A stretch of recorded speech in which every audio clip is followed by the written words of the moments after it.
I'm Donna Appadoni from Capital Public Radio. I'm glad that you could be here tonight. We have a lot of excitement at this special event for Red Rover, and you're a part of it.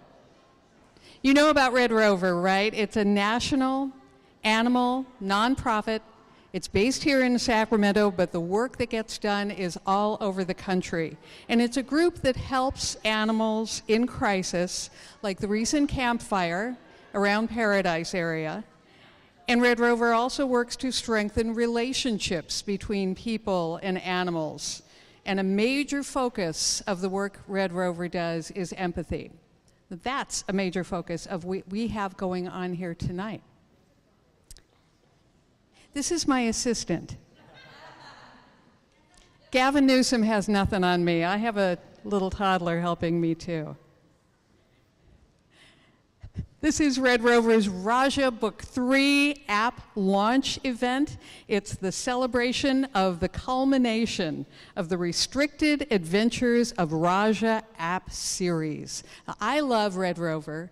I served for a couple of terms on the board of the organization, and I still volunteer. So it's very special to me, and I know from the looks on your faces that there's a lot going on here that is very important to you as well. I have some administrative items that I want to share with you before we get going.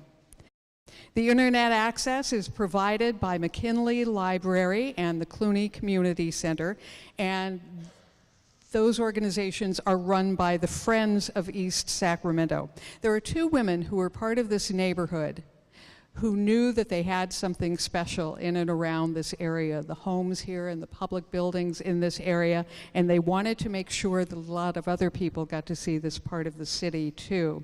So they put together an annual fundraiser home tour to benefit the East Sacramento Park area and the beautification projects that happen around this neighborhood. And without those two women, this building probably wouldn't be open, the library might not exist, we might not be able to do any of the events that happen in this building. So it was a pretty special couple of people. Go to your app store. Once you're on your phone, go to your app store and download Raja Books 1, 2, and 3. Raja is spelled R-A-J-A, and you want to download Raja Books 1, 2, and 3. And we have volunteers all over the room who can help you do that. So if you're uncertain of what you're looking for or how to do it, or even unsure of how to get the internet connection, all you have to do is raise your hand.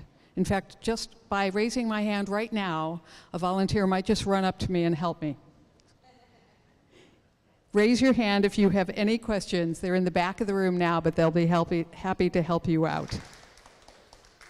We're going to hear from Nicole Forsyth and Kristen McGregor about why children's media and empathy matter. And before I welcome them up on stage, I want to tell you a little bit about them. I've known Nicole for a very long time. She came to Red Rover in 2006 as president and CEO of the organization. Red Rover is a 501c3 nonprofit organization bringing animals from crisis to care and strengthening the bond between people and pets in the US and in Canada as well. Red Rover is focused on three main programs. There's Red Rover Relief, and Red Rover Responders, and Red Rover Readers. A lot of R's in this organization. Red Rovers believes that pets are family. They really are, aren't they? Red Rover Responders and Red Rover Relief help people and animals in crisis. It could be a natural disaster. It could be an emergency veterinary expense. It could be difficulty escaping a domestic violence situation. There's a lot of work that can be done to bring animals into care out of crisis. And Red Rover Readers works to strengthen the human-animal bond, helping children ages 5 to 11 to develop the steps necessary for empathy. When Kristen isn't working, she can usually be found petting a dog. And the dogs who are here tonight in the back of the room fell in love with her the second they saw her. Please welcome Nicole and Kristen.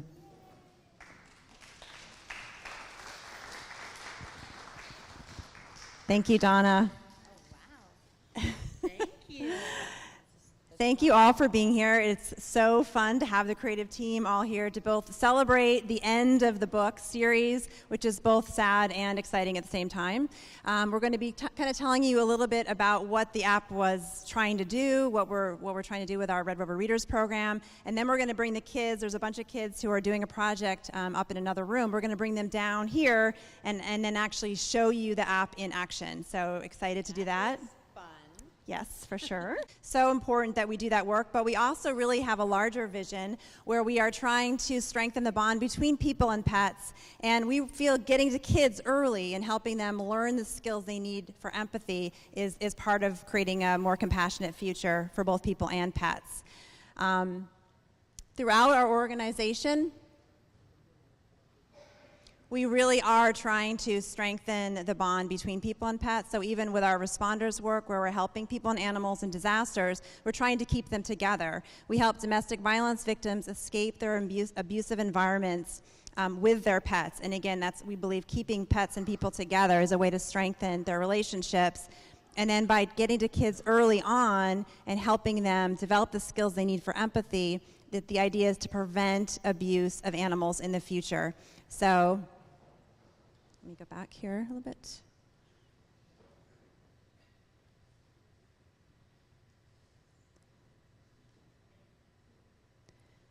So there's 3 steps for empathy, and you're going to hopefully see those when we do the app demo. You have to be able to recognize emotional states, both in people and in both in people and pets, and then you have to share those emotional states. And then the last step is emotion regulation. And there's some research out there that really shows learning emotion regulation is the key to preventing violence and preventing abuse of both people and pets. There's such a strong link between abusive animals and abusive pets that we really are trying to look at those together. And so getting to kids early in a classroom is an incredible way to do that. We also believe in the power of stories, and that is why Kristen is here and is going to share a little bit about why we're even using stories. So our Red Rover Readers program that goes into the schools uses stories, uses illustrated picture books to help children have a conversation about animals, to understand their behavior, to be able to read their emotions, and have a conversation with their teachers and their peers about what those animals might be feeling and thinking. And then, the stories provide kind of an alternate way for them to view what a relationship with a pet might look like. So that way, regardless of what a child is experiencing in their life, for example, if they're raised in a family that fights dogs and is involved in dog fighting, that's the only narrative they know. That might be the only experience they have with a dog in their life. And so if they go into the classroom and can see another kind of relationship with a dog, then they have an alternate view, an alternate narrative in which they can think of how you could be with a dog. So it's not just dog fighting. You can actually have a dog that you play with and a dog that you has a dog sleeping on your bed. And so stories can be a really powerful way to kind of present an alternate way of viewing animals and how you might be treating them. And Kristen, do you want to say a little bit more about the power of stories and what your experience has been? Oh, sure. To me, the most important way to share a message or a curriculum is through narrative. So when you have a compelling narrative, as a human, you're just like brought into it and you really want to get into a story, but sometimes a lesson you don't want to listen to all the time. So having something that can really engage you as a reader or a viewer can really help change things, and it's storytelling is something I really believe in.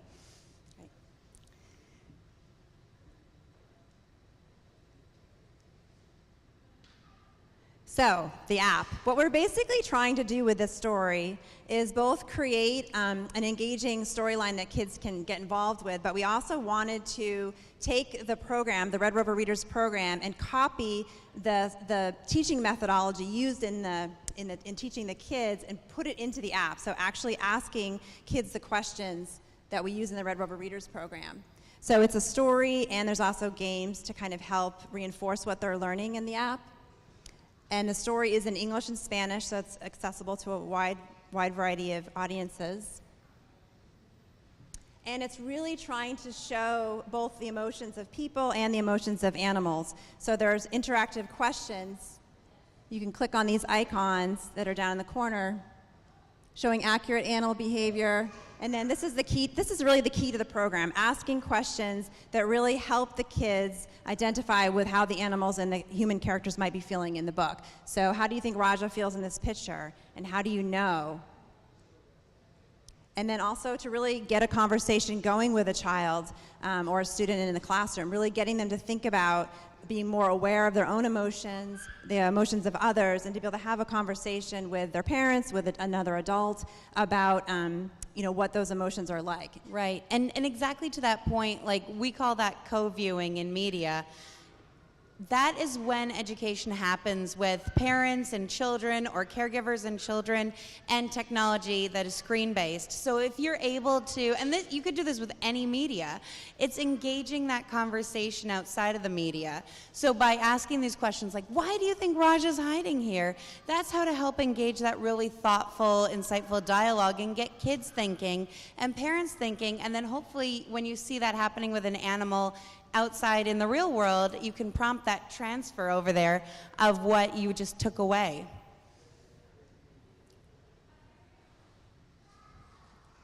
These are awesome questions. So then the other really fun part about this is we know kids love games, and we know that kids learn really well through playing. And so we're hoping that in addition to the story that they'll find engaging, identify with the characters, have a chance to have conversations about the way animals and characters are feeling in the book, but then they get to play a game to help reinforce what they've been learning. So each book 1, book 2, and book 3, each have a different game. And so book 1 has a kind of a journey where they have to find animals, and they have to identify how the animal is feeling, and then also what they would do if they saw that animal. And the goal is for them to rescue the animals in this community and bring them to a Red Rover animal shelter. So that was kind of fun. We brought in the animal disaster response part of what we do too, and had them having to rescue these animals in a storm.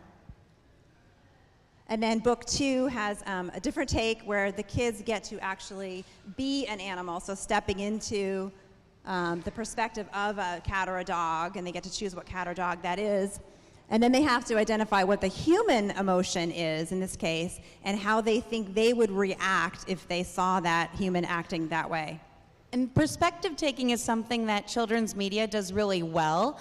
The ability to have a game that allows you to take on the perspective of somebody else or something other than yourself is actually really wonderful towards the development of empathy. So this is a really neat app and opportunity here. And if they do the game correctly, they get to choose a human to take home. So it's a nice fun twist. Book 3 has a really fun game where they get to customize their character. And they get, essentially, those of you who know the story, Jarbo is a villain. And, but in book 3, you think that Jarbo has been defeated, but when you get to the game, you discover he has not actually been defeated, that he has gone to the planet Ionia, and he has turned warriors into animals.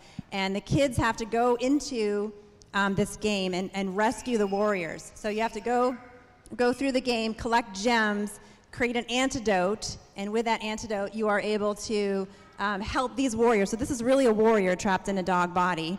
You have to correctly identify the emotions the dog is feeling based on the context. So now we're getting a little bit more complicated. We're not talking just happy, sad, fearful, angry. We're now talking mixed emotions. So the level of learning in each app increases, so you're getting a little bit more complex understanding of emotions. So by book 3, you're getting into conversations about mixed emotions and how you can feel more complex emotions. So it's not just happy, it's actually interested. So a lot of people don't realize when you're interested or curious, it's actually a form of happiness. So it's very helpful for building self-awareness for kids to understand all of the language and terminology involved in emotions so that they can better regulate them and have better relationships with others. And then if they identify the emotion correctly, yay, it gets turned back into an Ionian warrior. And this is what the Ionian warriors look like. They're kind of anthropomorphized animals, which you'll see when we do the app demo. And Ted will later be talking about the actual development of the app, so you'll hear more from him, but I wanted to make sure there's the specs up here in case anyone has questions about the actual app development. You can ask Ted, not me.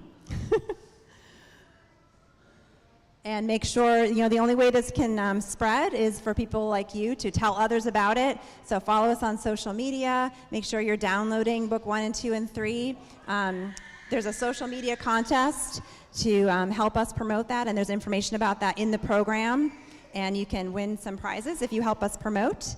And thank you again very much for being here. We are going to see if Kristen wants to add anything else to what I've said.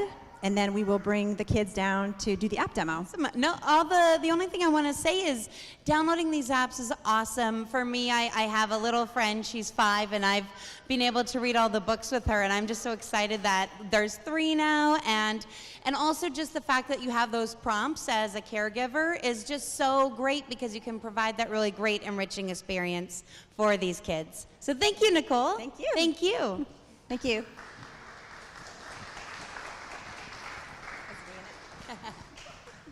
Thank you, Nicole and Kristen. And who knew? That's exactly how I feel when I see a squirrel on a fence, right? Curious and happy. You probably do too.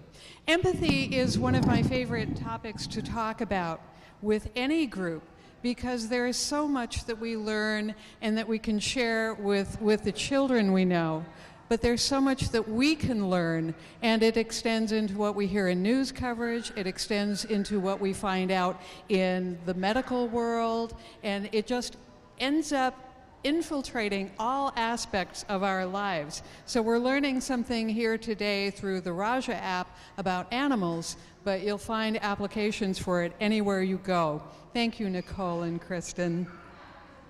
Again, if you haven't done it yet, take out your phones. This is not an occasion to put them away and turn them off. We want you to take out your phone, download Raja Books 1 and 2 and 3, and our volunteers can help. So if you have any questions doing that, just raise your hand and they'll run right over to you and help you. And you heard about the social media contest, right? You heard mention of that. It starts today. It runs through this Sunday, and it's pretty simple. Just follow at RedRover.org on Facebook and on Instagram and like the contest post and tag a friend in your comments. That'll help too. And the more friends you tag, the better your chances of winning. Well, that's easy. We all like to win, so we'll tag all our friends, right? There are 3 prizes involved in this contest. First place is a $25 gift certificate for iTunes. Second place is a free Red Rover t-shirt, so you can look like all the other people in the room who have their Red Rover t-shirts on. And third place is 1 full year of free home subscription to Red Rover's Kind News magazine. So that's pretty cool too. Did you see all that activity while I was talking? All this stuff going on over here in this corner of the room? There is a reason that all these people came up here to join us. This is our Reader's Corner group, and they're going to help us with a demonstration of Red Rover's Empathy app. I'm glad that you could be here. It's a very important job that you have this evening, so I'm glad you're here. And I want to introduce Tara and Jessica. Raise your hands. Okay. Just want to be able to identify who you are. And I also want to introduce Sierra from the Flea Group. Come here, Sierra. Big applause for Sierra. So if I don't know anything about the Flea Group, how would you tell me about it? Well, the Flea Club is, the name stands for Flooring Love and Empathy for Animals. And the Flea Club stands for Floor and Love and Empathy for Animals. That's a very nice thing to do. And it's kind of funny that it spells out flea. So how long have you been part of this group? Well, I've been part of this group ever since it started, which was a few months ago. And you look like you are sort of a ringleader for this group. Are you in charge of this whole flea group? No. But you're an active part of it. What kind of information do you share with the other people in the flea group? Well, because we're gonna do like care packages for homeless people, and also we're doing donation drives. A donation drive is a pretty important thing to do, and care packages for homeless people, especially the ones with pets, that's an enormous gift that you're giving them. What a nice thing to do. And you help put those together? Yes, just a few moments ago when we were up in the room we were putting some harnesses, leashes, collars, some dog poop bags, and some snacks in a bag. That sounds like a lot of work. Was it a lot of fun too? Yeah, we were all working together on putting them into bags.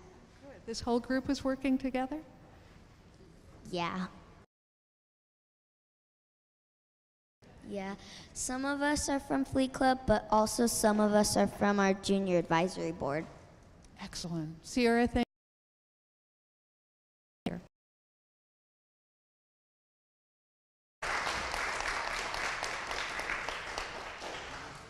So we have samples too of what they were doing up there. Should we take a look at these? Can you help? These are the leashes. What is this?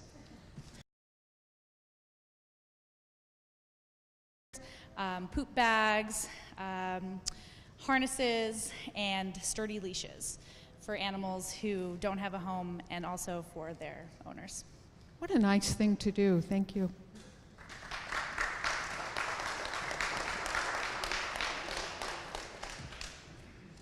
You just have to be really careful with the poop bag and the snacks and don't get them mixed up. Very delicate situation there. We also want to thank Jean with For Our Friends, who is a part of this group. Jean's here? Where's Jean? Jean is not here, but she has a representative here. She's from For Our Friends. Her name's Shannon. Oh, okay. Do you want to come up here?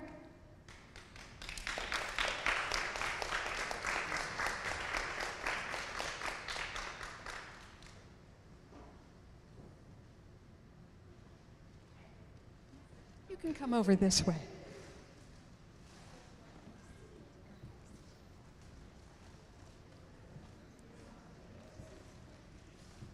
So you are part of For Our Friends, and you are going to be the recipient of these right now.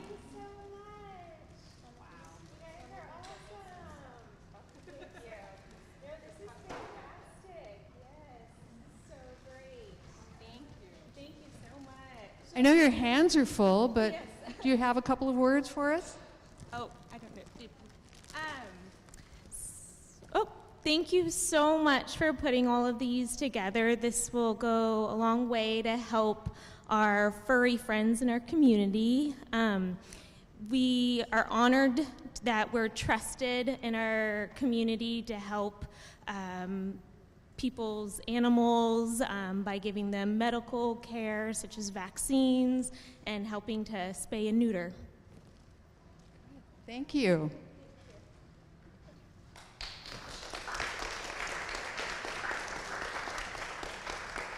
You guys did a good job putting that together. It's going to go a long way, huh? Thank you. Thank you so much. Thank you. Next up, we have Ted Brunt, who is a big part of what we're doing this evening, too. Co-founder of Sticky Brain Studios, digital team based in Toronto, talking to us tonight about the creative process that is involved in Red Rover's Empathy Act. Ted is quite the innovator. especially in interactive media. His focus is on making sure the content is fun and engaging. Otherwise, why bother having content?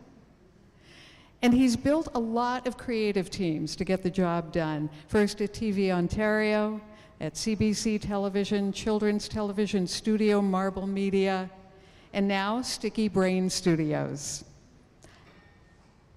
His websites, his games, his mobile applications number in the hundreds, including RedRover's Empathy app.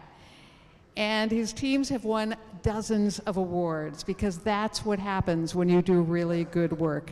The awards include the Millador, the Webby, W3, FITC, 5 Geminis, and the Japan Prize. As co-founder and producer at Sticky Brain Studios, Ted is responsible for client management and for concept development and for the creative pipeline. It's a big job. It's not all one guy doing it, but he's doing a lot of it. And he has been making things, putting things together since he was big enough to hold a camera. So please welcome Ted Brunt.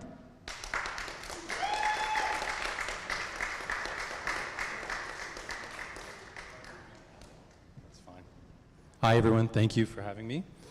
I'm almost thawed out here. I get to brag about our amazing studio, which is the best thing that I'm going to do this year. We make things, if I can get this to work. Oh, there it is. Oh, you said there was a delay. There's a delay. We make a lot of interesting things, and it's all about our team. We like to put amazing people together into a room, and we love craft people, like people who really are good at what they do. We find them and put them onto a project. So we were super happy when this came to us because we had never done a graphic novel before, but we thought it would be kind of cool to work on. You can see Raja up there. We're working on our own IP, something called Loki's Castle. My co-partner in this is Sasha Boersma. She's one of the few people who is a woman who owns a gaming company, which is kind of cool. And not only that, it was so cool that she decided to start a second company with me, and we have 2 other women in that company. So she's pretty awesome. These are the sort of a sample of some of the things we do. This year we worked on an amazing TV show called Cutie Pugs, and it's about 4 live-action pugs and this girl who owns them. You can see the pug in the top corner, and our amazing illustrator, Connie, took that, turned it into the illustrated version of the pug there, and we created this game called Bath Time, which is super fun. Teaches kids how to bathe their dog.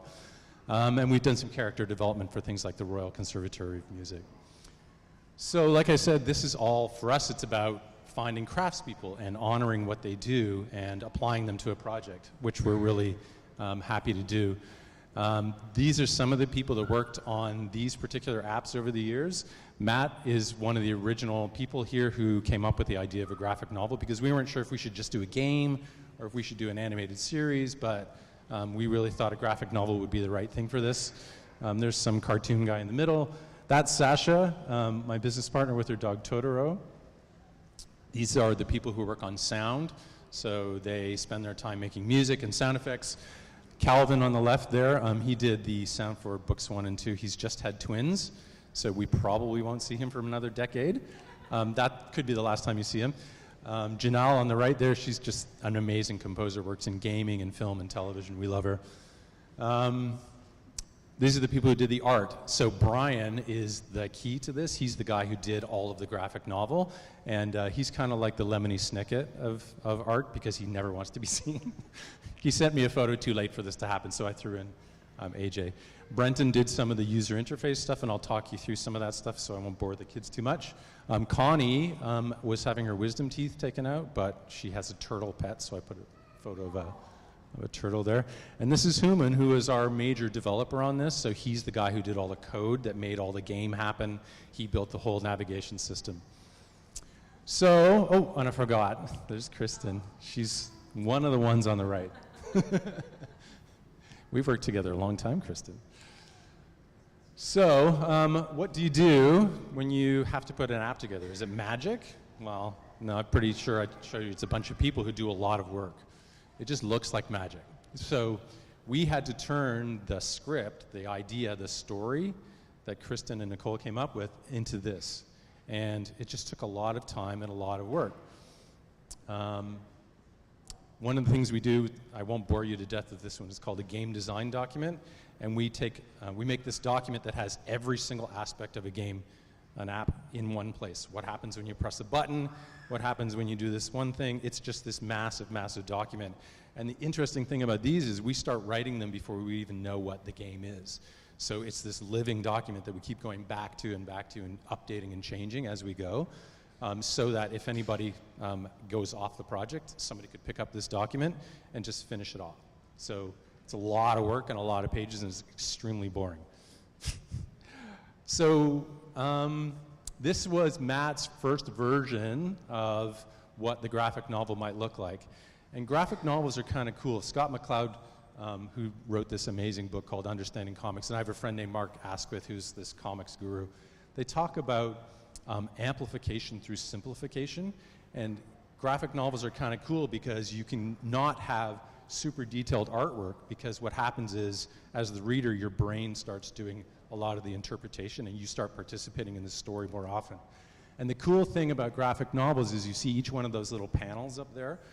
They're all individual photos, and you can move them around, you can change time, you can change location. And what happens is when you're reading the story, the stuff that happens between the panels is all up in your head. So it really starts engaging people, and we found that graphic novels, I think, are really appropriate for this particular age group. So Matt came up with the original idea, but then Matt went and took a job somewhere. So we started the hunt for a new illustrator. And I've never, like I said, I've never done a graphic novel, but it's a lot of work, and we had to find the right person. And we went through dozens and dozens of people looking to see who would have the right look for this. This is an example of some of the character creation we did. So this is an early version of Meg. And it's amazing, right? Becca is the name of an artist who did this for us. It's a really, really good thing, but you know, we had to go back to Nicole and check, like, does this match the person that you were thinking of when you were writing this story? And in this particular case, it wasn't a match. And I don't think you actually knew, like, what you wanted, but you knew what you didn't want, right? So it's almost like, you know, the marble statue thing where you start with a chunk of marble and you start chipping away at it. And we kept doing it until we got it right. And this is the character lineup for all of the characters that are in this series. And you can see that one by one we went through them. How tall are they? What do they wear? What do they look like? You know, what kind of stick do they carry? It's kind of awesome that we spent all this time putting it together. But once we had it, we could move forward. I won't bore you with the left, and we spend a lot of time doing flowcharts. I love and hate flowcharts because they're kind of cool, because they, again, what happens when you press this button? Where do you go to in the program? How does this work? Where can we simplify some of these things? We kept going back and changing them. And in the meantime, Brian in the background is taking the script and turning it into the panels that we talked about. But what he does is he does a lot of sketches first, because we don't want him to do a significant amount of work, because we kept going back and changing and updating and making sure we got everything right. And then Brian would do something called a pencil sketch, which is you do it in pencil, and then there's a step in there that's a pen step, and then ultimately we get this amazing color version, which we, again, still go back to and check and make sure everything's right, make sure there are no typos. So there were typos. And as we're doing the game, I mean, we're not content experts, we're not educators necessarily, we're game and content producers. So we had to go back and check with the team at Red Rover and say, well, what is it, like, how do we do emotions? What's the appropriate emotion for an animal? What does it look like when an animal is afraid, right? We didn't know how to do this. We had such good partners in Red Rover because they kept coming back and kept updating us and kept fixing our mistakes. So that's an example of all the dogs that we used in one of the games and all their different poses. And as we're doing the game, we're starting to do game interfaces, right? So we wanted to have an ancient Egyptian look. And you can see this is from Connie. She started doing this for the third game. And the text box at the bottom looks like some papyrus. And we did a lot of research in ancient Egypt looks, but we wanted our own look. So we started developing our own icons, and you can see how we built this into the interface design. Even the text boxes are beautifully designed by the artists. And we started coming up with our own buttons. And we had to make it make sense to people. This is what it looks like when you start doing a game. We needed different locations. We had to make sure that we could do this all in the right time frame for the right money that we had. And we're really ambitious when we do games. We start with these big ideas, and then we start chipping away, making them a little bit easier and more fun to play. But that's what it looks like. We started mapping out, what it looks like in book 1. That turned into, well, you can't really see it there too well, but it's a sketch from the top of what the map looks like. And that's what the game looks like for game 2. We break it into little pieces. There's a lot of artwork. It's a little far away for you to see, but Connie, for game 3, she gives us lots of options. So she does all these mock-ups and says, well, this is the way we want to customize the character. What if I did this? What if we did this? What if we did this? And we get to pick. Nicole would go back and pick which one she liked. And then we would update the game. This is called iterative design, right? We go back and we just keep changing things and getting it right as we go. There's an example of the same kind of thinking when we were doing the obstacles in the game. So when you had to jump over some electricity, Connie said, well, do you want it to look like number 1, number 2, number 3? And we chose number 4 because it actually stood out really well. We did the same thing with controlling the characters back and forth. And poor Connie, we did all of this work because we thought the character was going to run back and forth and jump over things. And as we were playing the game, we found it was more fun that the character just ran. So we actually removed all of those buttons. But that happens when you're doing game development. You do a lot of work. We start obsessing over things like marketing. What does the button look like on the App Store when you press it? When it's installed on your phone, what does it look like? Do people, remember what this looks like? So you can see in the top left was the button for game 1. We did the button, the blue one for game 2. And then Connie did a bunch of different color versions, which Nicole got to pick. Nicole and the team. There was a vote. I'm sure you took it over. In the meantime, the sound designers are doing they've never seen any of these things, so quite often we write out the script, write out our ideas, and they're actually working in the vacuum, coming up with some sound. The music for these apps are amazing, so I love it. When you're doing game design, you want to do something that's efficient because it's got to play on a whole lot of different screen sizes and on a whole lot of different processors. And I know this is all technical, you don't really care, but we try and do really, really super efficient things. So we knew we wanted a character that was running. So Connie came up with a sketch of what that would look like, and we liked it. And then you can see the character on the right. That's the warrior character that you get to customize. But you can see like it's a very short little loopy animation, so that it's actually super fun and fast to play. And the poor people at Red Rover, they had to do all of the translation for us because we usually do things in English and French in Canada. We didn't know Spanish. And as we kept updating the game and changing things, they had to go back and update the Spanish, and then we had to make sure that it was put in properly. It was so frustrating for them, I'm sorry, but that's the way it worked. And then you test it. You do these tests all the time where you run, and you have to check it on an iPad Pro screen, which is like this, and you check it on a Galaxy phone, which is like this, and if you've done all your work right, it'll play on all these things. And sometimes it doesn't, so you have to go back and change some of the development in the code. And then you're done. It's pretty easy, making an app. You should all do it. I encourage you all. When we started this whole process, neither Sasha nor I had pets. And now Sasha's got a dog named Totoro, and that's my daughter's cat, Callie. She got that just before Christmas. So we had pets. And thank you to Nicole and the team. We've really, really enjoyed the partnership. It's been super fun, and I think it's been really fruitful, so thank you.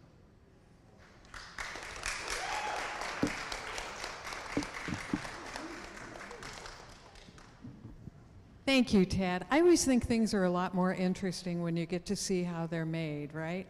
It's true when you get in the kitchen and you start cooking, and it's true when you find out how an app is made too. So thank you for explaining all that to us. We're going to see this in action. Some of you have already downloaded the app. We're going to see it on the big screen in just a moment, but I want to remind you how to do this. You go to your own app store. You download Raja Books 1, 2, and 3, and if you need help, just raise your hand. There are a lot of very talented people in the room who can help you out with that. I also want to remind you again, because you have to hear something 3 or 4 times before it sinks in, right? So I want to remind you again about the social media contest that's running through this Sunday. Follow at RedRover.org on Facebook and Instagram, like their contest post, and then tag a friend, or 5 friends, or 20 friends, as many friends as you have, because the more friends you tag, the better your chances of winning. And the prizes are pretty cool. First prize is a $25 gift certificate for iTunes. Second prize is a free Red Rover t-shirt. Would you model the t-shirt, please, Ms. Nicole? Yeah, that's second prize. You would think it would be first. Third prize is 1 year of free home subscription to Red Rover's Kind News magazine. So make sure you do that. Always good to have an opportunity to win something. Nicole is going to guide us through the app. We're going to see it on the big screen and really see it in action. It's kind of fun. And you've all been so patient waiting for this moment. Thank you for being so patient. He says, no problem. You ready to queue up the app on the screen? Okay. Great. All right. So before we start, I also wanted to recognize our Youth Advisory Board. Do we have members from there? So raise your hand if you're on our Youth Advisory Board. And yeah, Tyler. Okay, great. Thank you. This is a group of kids who meet about once a month. That's once every month or once every other month or so. So if you have children between the ages of 7 and 12, I encourage you to check it out. It's a great opportunity for kids to learn about a nonprofit. They get to actually, they really are advising us on what we should put in our Kind News magazine and what the app edits should be. And so they were really helpful for me in making decisions about what to, how to make this app work. So we are going to show how it works. We are starting with book 1, and book 1, just so that, oops, here we go. We are starting with book 1 because I figure a lot of you don't know the story, so I wanted to make sure everyone understands what we're trying to do here. So it takes place on planet Earth, but it starts on a planet called Ionia, and we get to meet Raja, who is a warrior from the planet Ionia, and he is about to turn 16. And when warriors on Ionia turn 16, they have to go on a special warrior mission.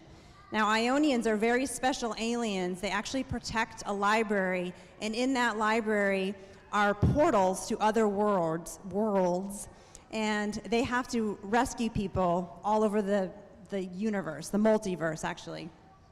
And so Raja goes to the library, and he has to choose a mission. Now, he knows what mission needs help because the books glow.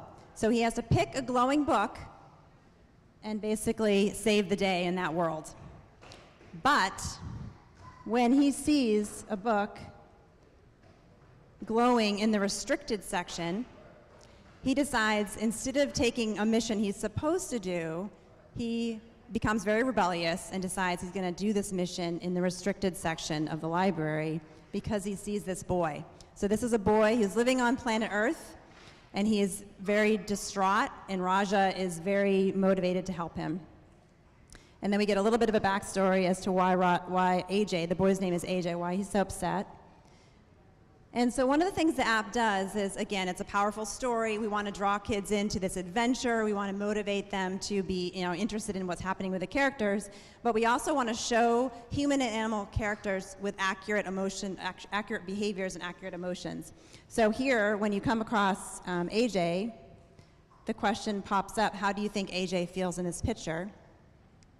And there's some tips for the parents. And then we have extension questions where we ask, how do you know? And why do you think he feels that way?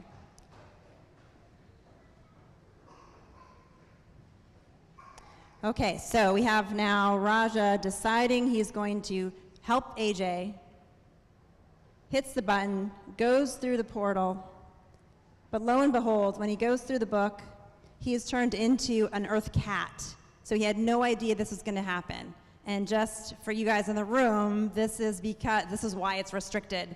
So he's not supposed to go to Earth because this is what happens. He is no longer a warrior. Now he is stuck with the body and the behaviors of a domestic Earth cat. And so he's got to figure out how is he going to save the day when he is as this cat. So this is where we're going to pick up with the kids so you can see. Okay, so you guys can all see up on the screen, right? All right. Hello, do not be afraid. I'm here to help you. But what does this come out as? Meow, meow, meow, meow, meow, meow, meow, meow. Okay, so here we have a cat. He's sitting on the bed. He's standing on his back legs. How does AJ feel when he sees this cat suddenly appear, popping out of his book? He'd feel scared of the cat. And how do you know? Because he's like screaming or something, and he's like startled by it. He looks startled. Okay. Because like his face expression shows like he's scared. It looks like he's kind of scared because one moment he was sitting there sad, and the next moment a random cat just appeared on his bed. Okay. All right, how about you guys all show me your startled faces? Okay, and how do you feel when you're startled? What does it feel like in your body when you feel that way? My stomach feels weird, and sometimes my tongue starts feeling weird too. Okay, so your tongue and your stomach feels weird. Okay, so this is basically what we're doing. We're getting the kids to be aware of what certain emotions look like and how they feel when they feel those emotions. So it's building the skills for self-awareness and also awareness of other, which are two vital components of social emotional learning. And then, of course, we are also asking them how they think the animals are feeling. So take a look at that illustration. Let me give you guys some more time. Can you all see it? Okay, so how do you think Raja is feeling in this picture? He's feeling scared. He's feeling scared, okay, and how can you tell?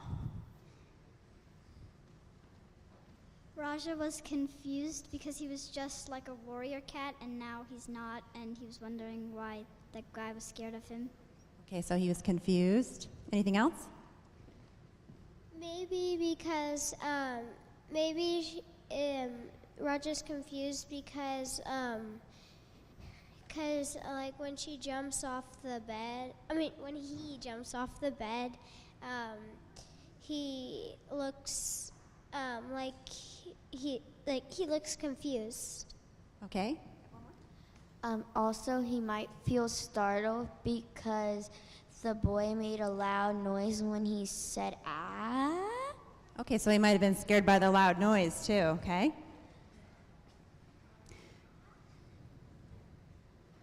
Again, there's some parent tips. And there's some information about cat behavior, especially in the first book. Again, the idea is you go through the entire book series. So book 1 has a lot of animal behavior, just information, in case the parents or educators don't know really what a cat would look like if they were scared. There's some tips in here. Eyes look big, ears go to the side, body slinks down low.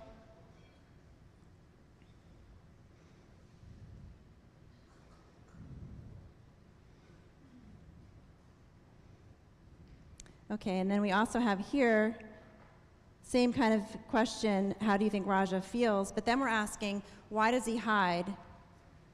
So why do you think Raja hides?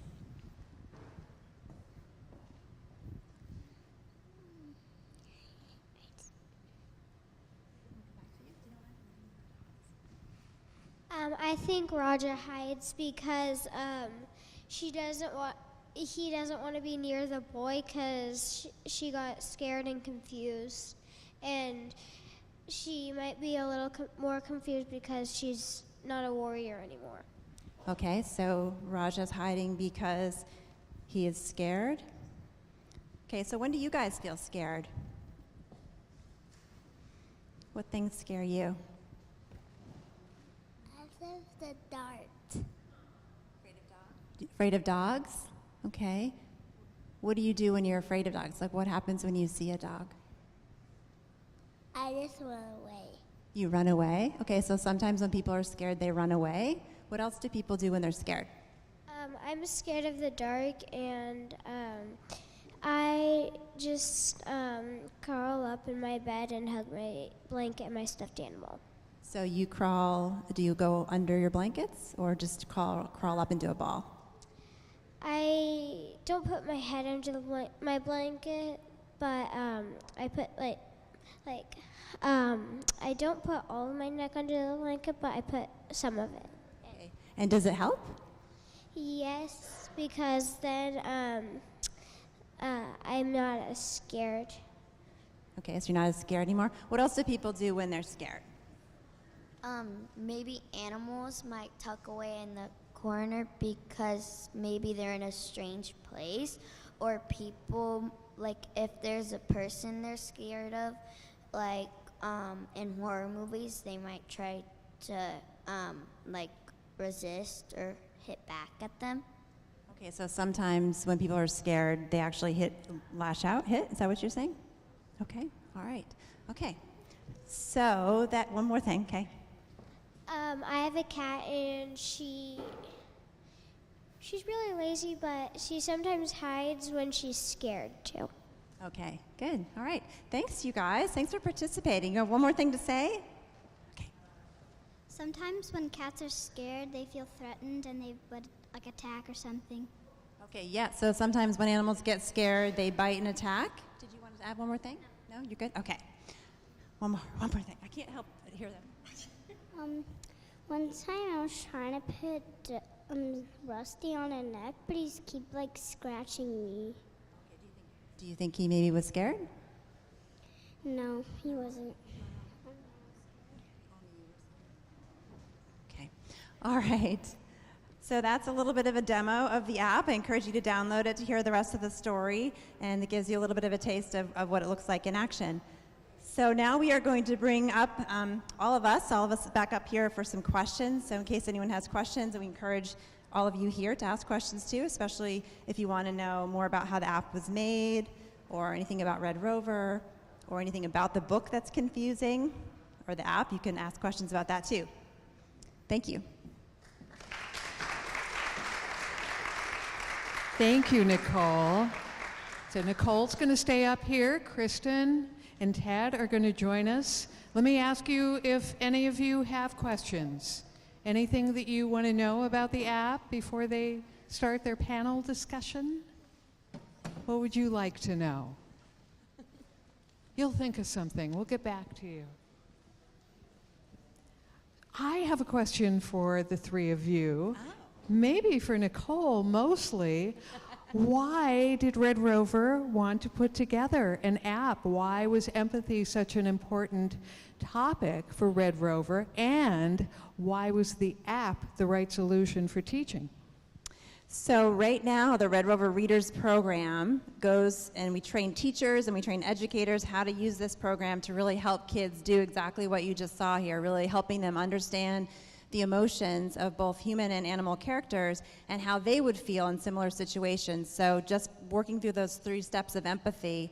But it's we wanted to make sure that anyone had access to this program. So through the app, it's essentially the way the Red Rover Readers program works in an app. So you don't have to necessarily go through the training.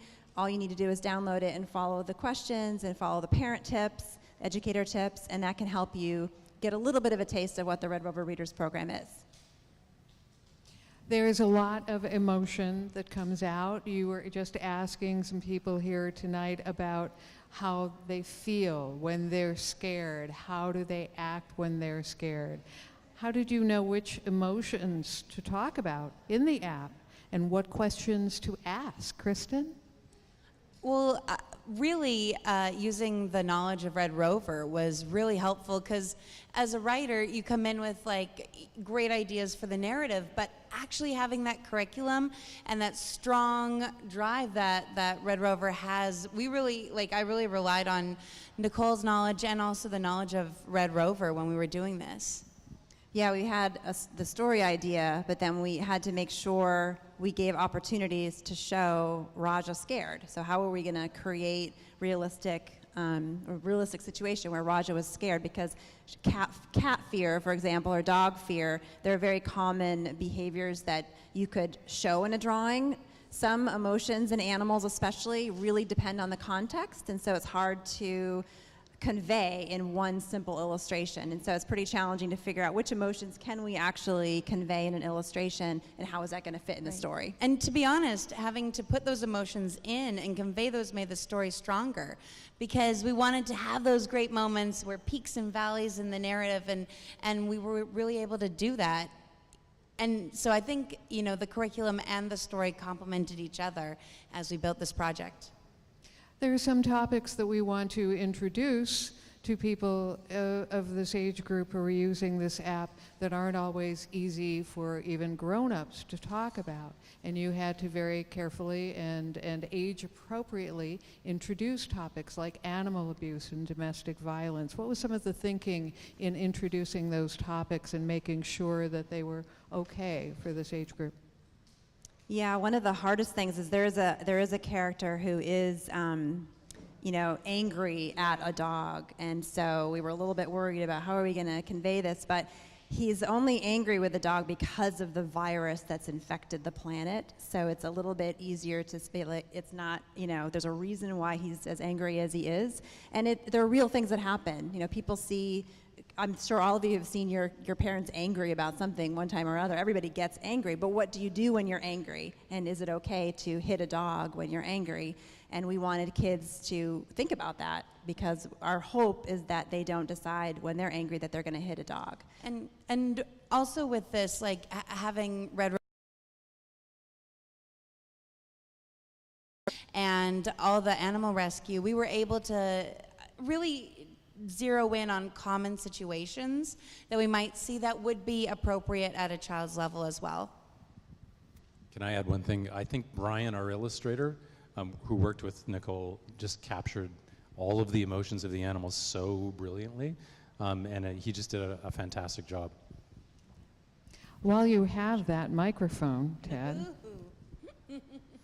Karaoke? Yeah, karaoke would be good. I want you to sing in the character of Raja. No, I'm kidding about that. Screens have a bad name sometimes. We think that screens are a symbol of disconnection, and once we pick up the phone or the pad, we're no longer communicating with other people. We're in our own little world. And we sort of adopted that way of thinking as the norm, but you deal with things differently. You don't think it's disconnection at all, and you've shown us that tonight. Yeah, I think, you know, just like any media, there's good media and bad media. And I think as a parent, you know, it's about moderation. It's about how much time you spend with a particular media and what you're actually seeing on it. And in fact, the screens and some of the apps that we have now, they provide such a connection, and I think they can be really effective tools. And I don't have necessarily a problem with that any more than I have a problem with sitting someone in front of a television or a movie for 2.5 hours. I think they all require attention from an adult and a parent, and a discussion. And I think you have to have that discussion with your kids, especially as they get a little bit older, because they're so pervasive. And to build on Ted's point, you know, the Red Rover Readers program is great where they can have it, but the app and the power of media really provides that opportunity to bring the Red Rover Readers program anywhere where a phone is or an iPad is. Ooh, there's a question. We have a question. Oh, I'll run over. How long did it take to make the Raja app thing? That's a good question. Great one. It takes a long time, doesn't it? That's a super good question. The first one actually took a lot longer because we didn't know who the characters were yet. As we got to books 2 and book 3, we kind of knew how to put them together. But I would say the first one took 8 to 10 months to put together, and it was a lot of starting something and then going back and trying again, and failing and trying and going again. And we were really super lucky to have good partners who believed in it, and so we kept trying and trying, and I think we got it in the end.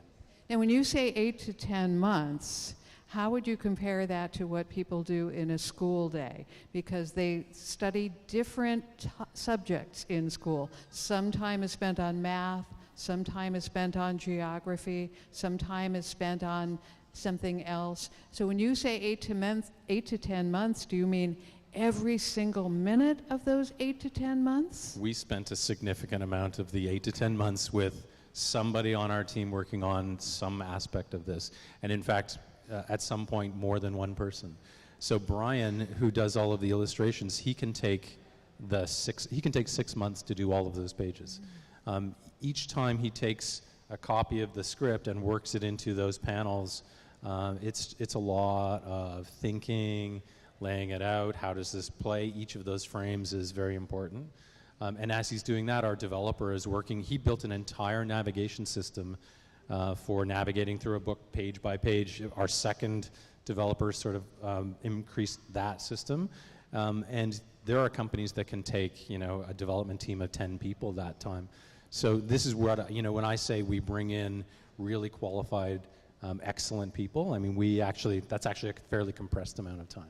So that's like a whole school year that they spent putting this together, a whole grade. There are so many questions in our front row. Really patient Let's get question some of these. asker over here. When you go for the portal, why did it turn to different animals? Oh, that's a good question for Nicole. When you go through the portal, why do you turn into a different animal when you get to Earth? Good question. Cool. Yeah, it was cool. I love portals. I'm a big sci-fi fan. So, and then we had to, you actually know I have a better answer to that. So, how many of you watch something that's an animal, but they act like a person? Like Zootopia, have you guys all seen Zootopia?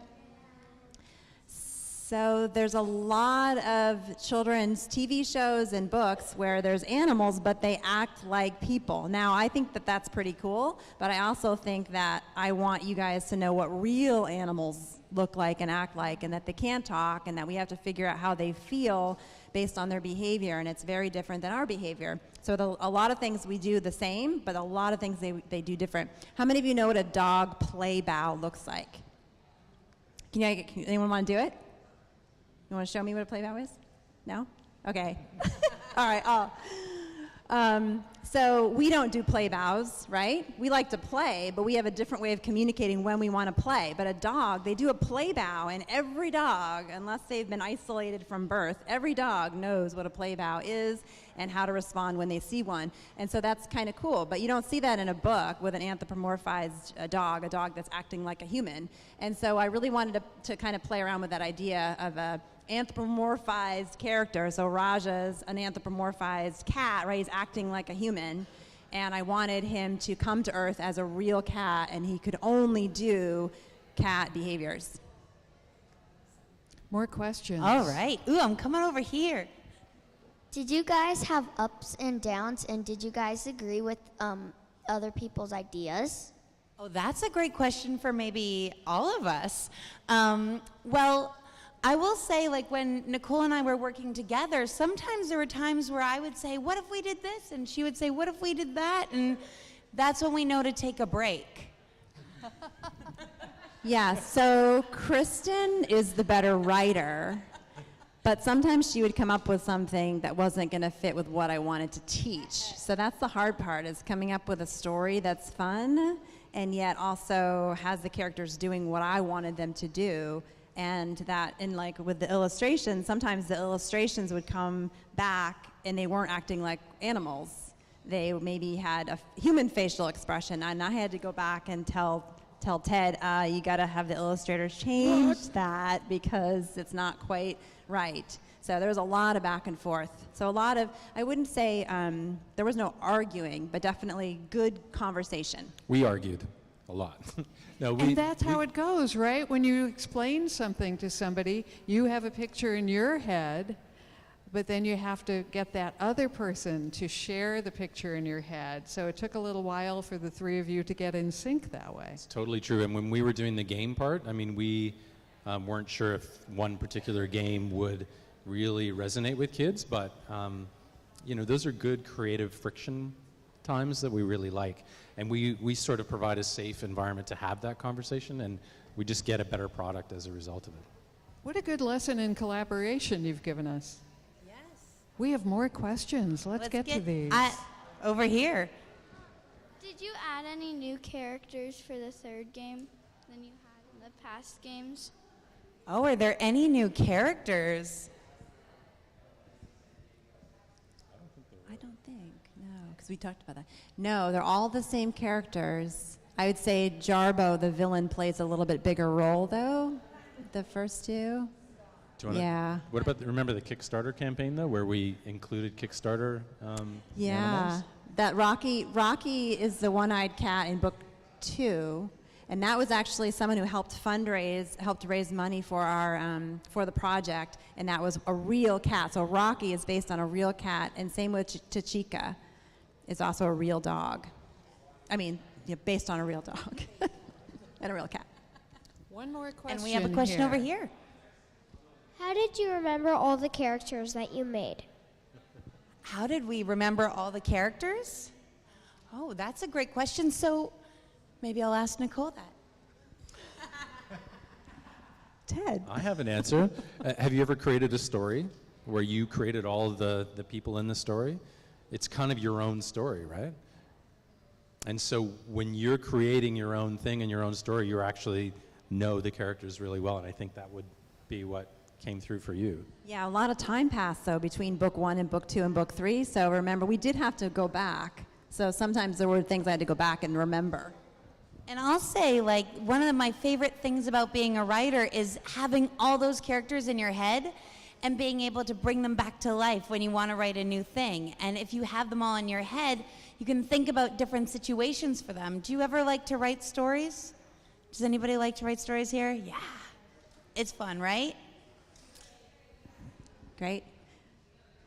For the parents in the room and the parents who aren't in the room who are going to watch this, for people who grew up with books and magazines, we know what resources to look for children. What about content that's online?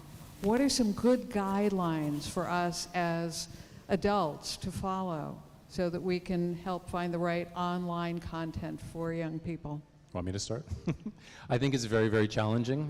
There are a lot of people who know how to get their content on search engines, and so if you're just using a search engine to find something, you're going to have a difficult time. One of the things we realized a long time ago is that there aren't a lot of places that keep track of really good quality content for parents out there, and if you're just trusting Google and Apple to deliver the best content, it's not going to happen. There are a lot of people who are intermediaries in there. So you have to find an expert, like a Common Sense Media or a trusted source, and use your brain and pay attention to what your kids are playing. Because a lot of people just sort of download apps and they hand the phone to the kid in the back of the car and hope that everything will turn out okay. The interesting thing about, in my mind, in children's media or media right now is that just about anybody can create an app or a video and you can put it on YouTube, but the problem is just about anybody can call themselves a children's developer. And for all of the slowness that it would take to do a TV show, there are a lot of people involved and a lot of experts. Are there any things that you, the three of you, know about that are up and coming? Maybe resources that haven't really been out there or real popular yet? Is there any technology or any online resources that you can tell us that are coming up that you might know about? And if the answer is no, that's okay. Nothing really that I think that's an opportunity for me for an app, don't you think? It is. Business opportunity. It's going on in your head already, I can tell. I want to give, we heard from all of our readers in the front row with their questions. Does anyone else in the room have a question? What would you like to know? There's someone right in the center. Oh, I got a microphone, yay. Should I get in front of the camera? Okay. Is there anything built into the app, and I did download it, but I didn't go to the very, very end, for users to either share it to share it with other people or to play interactively with other players?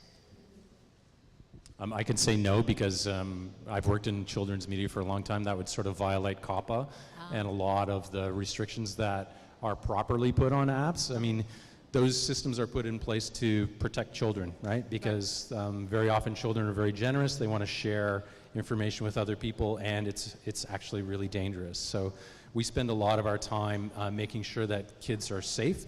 If you look at the app, even the links that are on the front page aren't actual links, so you can't leave the app unless you really want to leave the app and do something. So, I mean, again, expertise, part of what we're trying to do is provide a safe environment for kids, so we didn't put any of those things in there. Thank you. Other questions?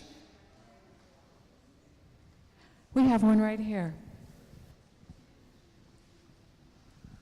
Hi, I was wondering if you thought that it was a good idea for parents to share in the app with their children, and if there were certain things that even adults could learn from this app with their children. For sure. I mean, especially with book 1, we wanted to include information about animal behavior because that is the one piece that might be missing where, so if you're in a classroom environment and you do the app exactly like I did, there's going to be one student in that class who has grown up with a cat or a dog, and they will know how the animal is feeling, and you don't have to, all you're doing is facilitating the conversation, and that's the best way to get the kids really engaged, is to let them talk and just really genuinely listen. But if you're a parent and you're only working with one child, you can't, so if I say, Kristen, how do you think this dog feels? And you say, sad when the animal is happy, I'm stuck, right? I'm a parent going, jeez, what do I do now? When you're a teacher, you go, okay, what does everyone else think? But if it's just you and one child, you can't do that. And so that's why we included the information about the behavior, because that way you could actually teach the child, oh, hey, look at this. This is what a cat looks like when they're scared. Their eyes are really big and they hunch over like this. And so you can share the information and then go back and ask again and see if they retain it. So the app is set up a little bit differently than you would see it in the classroom for that very reason, to make sure it can be done with a parent and one child. And that is, to the question about sort of the interactivity and screen time. We really designed this to be done with an adult and a child. It's about trying to engage your children in conversations about emotions, which, as you can see, these kids, they're benefiting by knowing how they feel and how animals feel, and they're going to be able to apply that to relationships they have with pets as well as with other people. To add to your point, I'll say there's something really lovely about a caregiver modeling the lifelong learner behavior. For me, I didn't know, I'm a dog person, and I didn't know a lot of the cat behaviors. And so, when I'm working with a child and I'm showing them the app and the cat behavior stuff comes up, it's an opportunity for me to model learning to a child, which is awesome. Also, the question, how do you know, is my favorite question to ask kids because it prompts metacognition. It's like, how do you know that? And then you can, if the child does say sad when the dog is happy, that's where you can catch a lot of the stuff and move into those really great discussions and find other things that your child might want to discover. Yeah, I think I've noticed that going through that, like you said, you're a dog person, you don't really get cats, I think it's, me as an adult going through that with my child, it makes me think of things that I probably wouldn't have thought of before. So I think that's a really good point. The other thing really great about the question, how do you know, is if you're in a classroom environment and you ask the child who did say, oh, I think Raja feels scared, and then you say, well, how do you know? And they say, oh, well, the ears are back and Raja's all hunched over. The other kids hear that. So they're learning, that's how that information would get out in a larger group of kids. These are going to be our last two questions in the room. Before we get to those, I want to find out if anyone else who's not in the front row might have any questions. Okay, then we're going to ask these two. I've never read the Raja story. Raja story. Are there dogs in the Raja story? Oh, there are dogs in the Raja story. As a dog person, there had to be. I should have kept going so we could get to Belle, because Belle is one of my favorite characters. So Belle, the dog, there's also her behaviors in there as well. So yes, you'll have to download the app to see the dog behaviors. Oh, and my favorite thing about Belle, Nicole, when we were trying to figure out what breed of dog Belle should be, it was really important for Nicole that Belle had some pit bull in her, because pit bulls get a really bad name out there, and we wanted to show a dog that had pit bull in it as a very friendly, loving dog. So she is a beautiful dog and one of my favorite characters in this. What's your question? If this Raja 3 gets like, it gets a lot of, like, it gets really, if it gets good rates, is it possibly that there'll be a Raja 4? Oh. There won't be Raja 4, but what I would like to do is turn it into a TV show. So anyone with connections to TV media and could help me pitch it to a TV content producer. That's what I'd love to do. So something along the lines of, you know, Magic School Bus. Have you guys watched Magic School Bus? Or what's the name of the Diego show? Dora. Like, where there's a little bit of interaction, where they're asking like the audience questions. I would want to do a Raja TV show where Raja still comes back to Earth and helps individual stories, and there's questions where the audience gets to participate. So yeah, I've still got plans, and Raja will continue to appear in Kind News. So if you've all seen Kind News magazine, Raja does make a lot of appearances, as do some of the images from the book. My favorite thing about Raja is, did you see Raja here today? Yes. The Raja mascot is so cool. Maybe he's having a nap. I think Raja's having dinner. Yeah. A well-deserved I was break. so impressed with all of your questions this afternoon. You were all very patient, for one thing, but you all asked really good questions and gave really good answers to the questions we asked. I have one more question for you in the front row. Are you inspired to create an app? Yes, you are. I am. I would like to know more about how to make an app, and maybe that's something that you can give some ideas on sometime. We can do it? It's okay? And we're capable? Yes. Okay. He says if he can do it, we can do it. I'm in. You in? Okay. Yes. We'll create that. I want to thank you all for coming this evening, and before I thank these guests one more time, I have to remind you for the third and last time about all of the online information that's going on. Of course, you can download the app on your favorite app downloadable thing. That's a technical term. Do you like that? Okay. And you can enter to win 3 fabulous prizes, but the social media contest is only going on this weekend. It ends on Sunday. So follow at RedRover.org on Facebook and Instagram and like their contest post. And remember, the more people who you connect on that, who you tag on that, the more friends you tag on that, the better your chances to win. So go for it. I'm so glad you came tonight. I'm so glad you like the Raja app and that you're using it. And I'm so glad that Kristen and Ted joined us this evening. And I'm so glad that Nicole is always here with Red Rover, making sure that we're all doing the right thing. Thank you, everybody. And before you all leave, Nicole, we just wanted to give these to you and recognize what an adventure creating the app has been, and to your vision of creating a more kind world. So here, these are for you.